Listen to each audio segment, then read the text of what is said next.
I was raised by a generation that survived a British invasion and Woodstock. Those babies boomed past the golden age into disco, untelevised revolution, and Watergate. Once colorblind, between bell bottoms and peace signs, culture saw its lines defined. So, when I grew up, identity was home training and acting like you had some sense. Reminders that mama wasn't one of your little friends. We were raised by a village of aunties and uncles who could discipline or praise. Little girls wore noisy beads to adorn braids, and boys learned life lessons to the hum of hair clippers fading. A good Saturday morning started with cartoons and pancakes. Oldies blasting while doing chores before playing outside till the streetlights came on. Culture smelled like hair grease and cocoa butter, like dry skin was the enemy. With all the bussin' and your mama jokes, it cut deep to be called ashy. Double dutch and wall ball on playgrounds, confettied by penny candy wrappers and sunflower seed shells. We discovered rainbows with library cards. Could go anywhere if we took a look at those scholastic book fairs. Filling cassette tapes with radio jams, this was our love language. Silent head nods to complete strangers showed recognition and respect. See, culture speaks in dialects, speaks intimacy, like Vicks Vapor Rub and hot toddies, like hugs from grandmom, both wrapped around arms and filled empty bellies. Culture meant community, matching t-shirts at family reunions, knowing who made the greens, mac and cheese, and potato salad, cause you can't eat everybody's. You could show up late and still be on time. And was it an occasion if no one did the electric slide? Nah. Culture is a living thing, a way of life. So when we hear do it for the culture, let it mean doing what's needed for the betterment of a people, without fear that ugly birds will steal branches to build nests at the top of our tree, giving new meaning to eat, pray, love, when really, strength lies within the roots, where resiliency intertwines with the audacity to thrive, innovate, evolve, dream. Like Haley's Kunta, culture is honoring the past, nurturing seeds of hope for the future, not to reinvent the wheel, but embark on the journey ahead.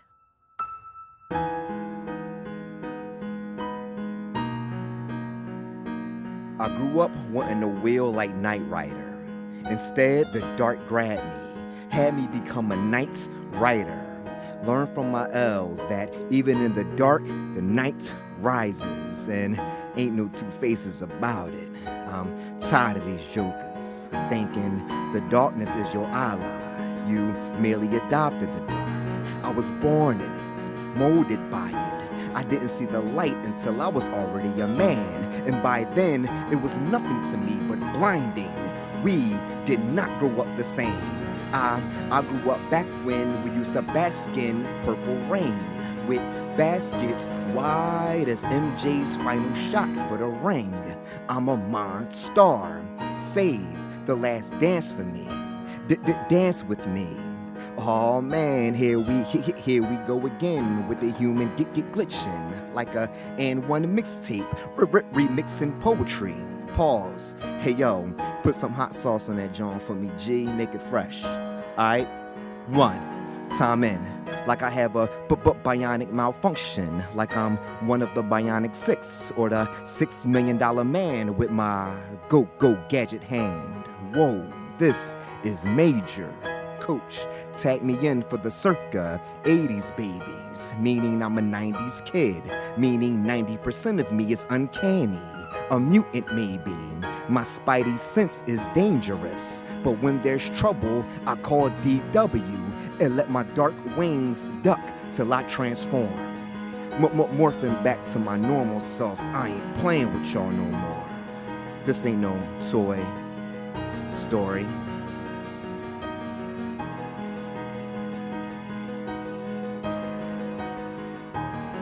Toy Stories was how we nurtured the blooming creative. Toy soldiers guarding corner stores was what the hood was made of. Door knockers and knocking on doors is what I saw. Watching the hood hustling hard 7 days straight for shrimps, bamboos, and figure eights. There was power in the 99 ways we could rock ethnic kente cloth. Our fabric preserved in plastic, we made statements. Miss Mary Mack may have been dressed in all black, but our lace legs and bobby socks gave us a reason to pop, lock, and break dance. A chance for us to hang on 24-karat ropes so black and white shell toes could rocket us into planet hip-hop. Our bodies spoke our own language, like greasy faces and patent leather Mary Janes for the neighborhood sleigh. Say love. Whatever happened to waking up to Big Mama in distressed house coats and sponge hair rollers the color of hibiscus? When grits, eggs, and bacon beckoned me from the kitchen, and not just on Sundays. Cause I grew up when, if mama made it, we ate it. Jean Nate chaperone teeny bopper dates to the fashion district. I mean the gallery. Subway trolleys to Woolworth for beads, ballies, and everything in between. Because it gave the city value. We've digressed from our fresh pressed cool lock singe from hot combs, a fragrance we craved. It smelled like love, like safety, like tangerine cans of Murray's. Double wide city blocks turned into designer runways. We adopted high society fluorescent crop tops to close the gap. Color block track jackets with the pants to match was the culture's costume. A custom rainbow. We painted our poverty-stricken streets with a unique flair. Ain't no stopping our hair. Our nails, built basement boutique empires when all else failed. We preserved our adolescence in mason jars. Scars of our adolescence, we rocked them proudly. Like how cable knit knee-high socks and pleated skirts was how Moesha bagged Q. Ooh, that was an excerpt from Dear Diary. Yup, you heard me. 80s Baby is a brand name. And there's no need to remake what has already been mastered because we grew up and became other people's problems. Naughty by nature, we laid our bare necessities, new journals taught to embrace our common senses. In school, we Englished, but at home, we spoke your MTV. So answer me this. Did you grow up like me?